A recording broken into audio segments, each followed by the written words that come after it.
What's wrong with our social structure? Well, first of all, are creative people common? Are there a lot of them? Is this a problem we need to solve to find a way to integrate them and to I don't want to say exploit them, but exploit their creativity for the greater good?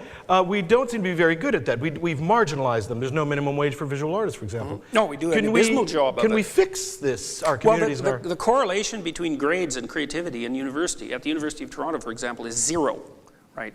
But that's because it's not that easy to grade people who are creative. But so educational institutions do a great job, especially before the university level, of just crushing creative people. So, because the education system was actually set up back in the late 1900s to train the children of workers to be obedient workers. I mean, you think all the desks are lined up in a row, you're supposed to sit down, you're supposed to shut up, you're supposed to do what you're told, you do things by the bell, that's a factory bell that rings for recess and so forth. They're factories. You don't produce creative people in factories. You produce factory workers, and that's fine, except there aren't any factory workers anymore, so we should probably stop doing it. I'm not sure things have changed. They haven't changed at all. Jungian psychology works is because it works for creative people. It doesn't work at all for non-creative people. It just falls dead and flat for them. They're not interested in it at all. It isn't how they think. You mean as therapy? Yeah, it doesn't match their personalities. Whereas creative people, man, they dream archetypal dreams all the time. It's really interesting. And also they die if they're not being creative. They wither on the vine. I had one client, I really liked him. He was a brilliant architect.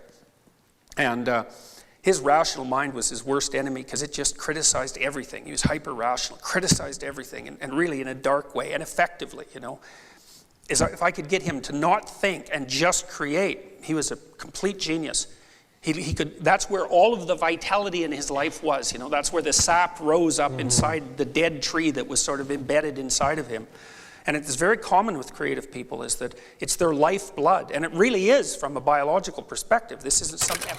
People are absolutely terrified of art. They're absolutely terrified of it. Which is why Canadians' favorite decorating color is beige. It's like, really? It's like, don't paint your wall red because you'll never be able to resell your house. It's like everybody accepts that as a truth. It's like, you know, people can paint walls. It's a rather foolish piece, but people are terrified that they'll make an aesthetically displeasing choice and that everyone will laugh at them, and so they stick with beige. And they really are frightened of art, and no wonder they should be. So now, why should they be frightened of art? Because it speaks of the ultimate depths. If it's real art, it brings it into your house, man. You know, people come. I've got like 600 paintings in my house. Every square inch of the house is covered with paintings, and you know, it's quite a shock for people when they come in. Well, because some of them are of Lenin, so surprisingly enough. I've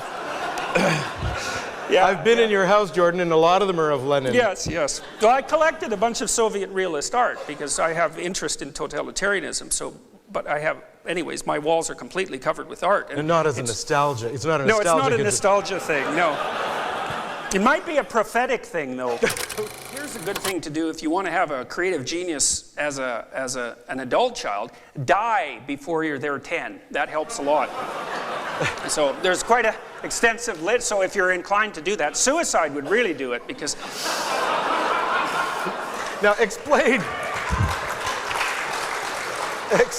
that, please. Yeah, well, there's a famous psychologist named Hans Eysenck who was the most highly cited psychologist in the world for a long time, and for all I know, still may be. He wrote a great book called Genius, which is a real study of creativity. It's the real thing, and so people just hate it because it's not full of, you know, platitudes that will make you feel good. You know, he says to be truly creative, you have to have a near genius level IQ, and that sort of puts you in the 1 in 1,000 range. So that's kind of annoying to begin with. That might be me. I don't know. and so, but he's also found that early traumatic experiences are good predictors of late creativity. Now we should also say that early traumatic experiences are also great predictors of catastrophic adult lives. So, but you can imagine the thing that people don't understand about creativity, or one of them, is that there's no reason to be creative unless you have a problem to solve. And you know, if someone dies on you young and you're forced to fend your way in the world and to deal with that kind of trauma, you have to put yourself together in a creative manner, and it's no joke. And so early negative experiences allied with high intelligence and this kind of temperament that we were talking about is one of the things that fosters creative production.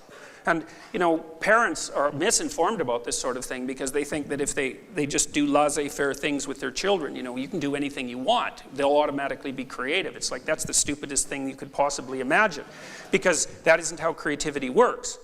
Creativity emerges when you put serious constraints on things. And so a good example of that, like a symbolic example, is the example of the genie. You know, and the word genie is at the root of the word genius, so they're nicely tied together. And a genie is this tremendous godlike force encapsulated in this tiny little space.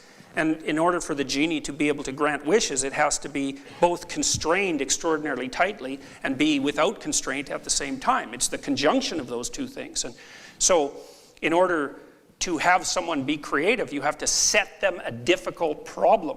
You know, great literary figures, Dostoevsky, Tolstoy, people like that, Shakespeare, man, they're solving tough problems. And someone like Picasso, he invented an entirely new way to see. It's like, try that. I mean,